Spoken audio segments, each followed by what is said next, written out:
What if money could talk? What if it didn't just show what you have, but who you are?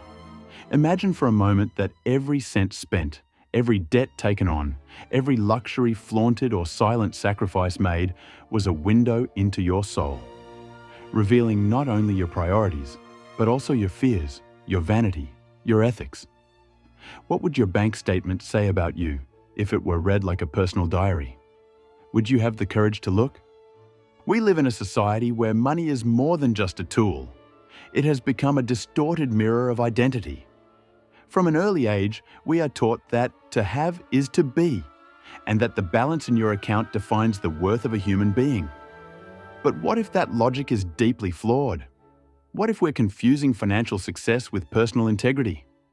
The problem isn't just money itself, but what it starts to represent: status, power, security, or for many, a way to hide an inner emptiness. The way we handle money reveals more than we like to admit. When we choose what to buy, what to ignore, whom to lend to or refuse, we're telling a silent story about our values. Every transaction is a moral choice disguised as a daily habit. Do we spend on what brings immediate pleasure, or invest in something we can't yet see but hope will bear future fruit? Impulse or discipline, ego or conscience? All of it shows up, almost imperceptibly, in the act of using money. And yet, most of us would rather not think about it.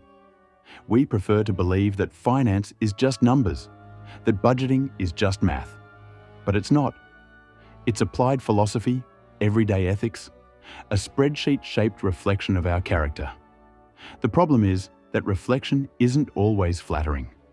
Sometimes we spend to seem important. Other times we save not out of wisdom, but out of fear. And fear, like desire, is a deceptive guide. Consumer culture hides this well. It convinces us that buying is freedom, that owning is a sign of intelligence, and that going into debt for status is normal. But if everyone's following that path, who is actually choosing?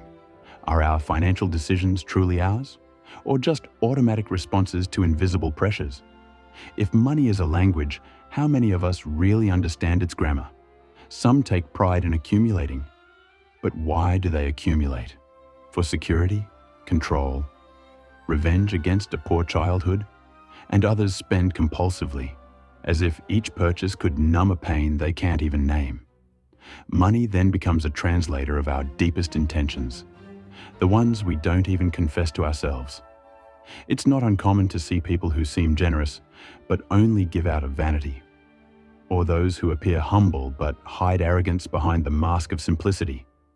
In this sense, money doesn't corrupt. It reveals, it amplifies, it unmasks, and that's when the problem becomes unbearable. We're not afraid of losing money. We're afraid of what money might say about us. And this is the crisis that almost no one sees. Because it's not in the interest rates, the debt, or the inflation. It's in the soul of the one who consumes, invests, gives, or hoards. It's in the intention behind every financial move. And facing that truth requires more than knowledge. It requires courage. The courage to ask, who am I, when no one is watching? But money is? Money, in its essence, is neutral. A piece of paper, a number on a screen, a symbolic construct. But what we do with it, that carries moral weight. It doesn't change people, it exposes them. It's like a magnifying glass placed over our character. The generous with much was often already generous with little. The greedy with little, when given more, simply expands their reach. Money doesn't change the soul. It just gives a stage and a microphone to what was always there. Some say money brings freedom. But what kind of freedom? The freedom to live with purpose or to escape from oneself. Many confuse abundance with autonomy, when in reality they are merely expanding the golden chains of a system that rewards ego and punishes conscience. If wealth isn't accompanied by inner clarity, it becomes noise, more noise to cover the lack of meaning. True financial freedom begins when money stops being an end and becomes a means, not to buy more, but to become more.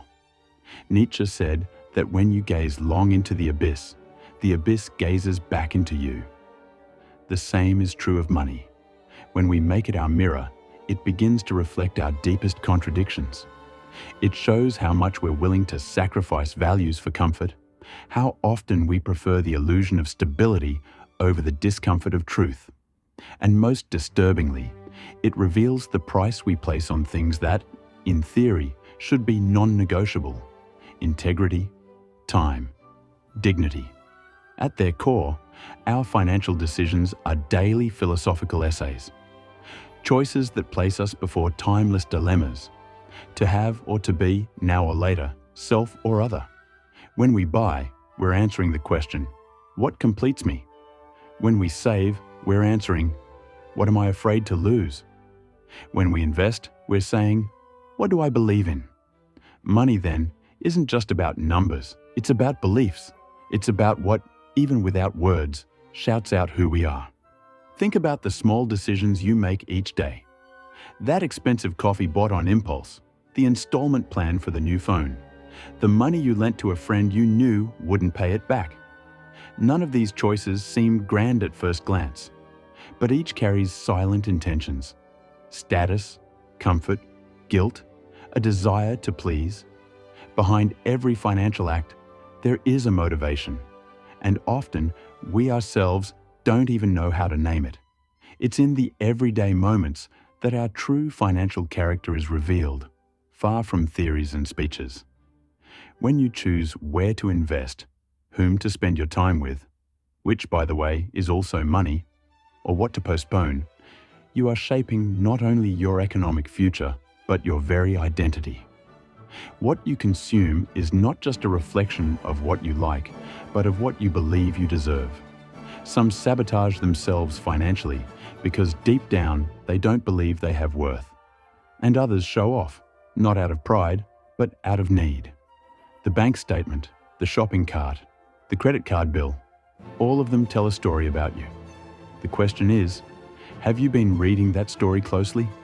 And what if, instead of judging our financial decisions only as right or wrong, we began to interpret them as signs? Signs that maybe we're running from something, or trying to fill something. Money slips through our fingers, not only because of bad decisions, but because of unresolved emotional wounds, inherited limiting beliefs, silences we've turned into consumption. Looking at this in our day-to-day life takes courage, but it's in that honest observation that we begin to make more conscious decisions, not just more rational ones, but more truthful ones. In the end, money is just a reflection. It has no intentions, no morals, no consciousness, but it exposes ours. Every cent spent, saved, or wasted is an invisible signature of who we are, what we value, and how we face or avoid reality. The real question then isn't how much do you have, but who do you become when dealing with what you have? And that answer isn't in a banking app. It's in the silence between one decision and the next. The truth is, our finances tell a story that goes beyond numbers.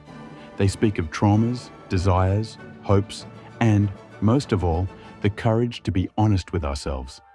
The journey toward financial freedom doesn't start with a spreadsheet. It starts with a mirror. And it takes courage to face that reflection without masks, with the intention to grow, to heal, and to build something that goes beyond the final balance. Because in the end, your true worth lies in who you become while dealing with money. If this reflection made sense to you, if it stirred something inside, I invite you to continue this journey with me. Subscribe to the channel, turn on notifications, and share this video with someone who also needs to look beyond money. Because sometimes what we most need is exactly what we avoid seeing.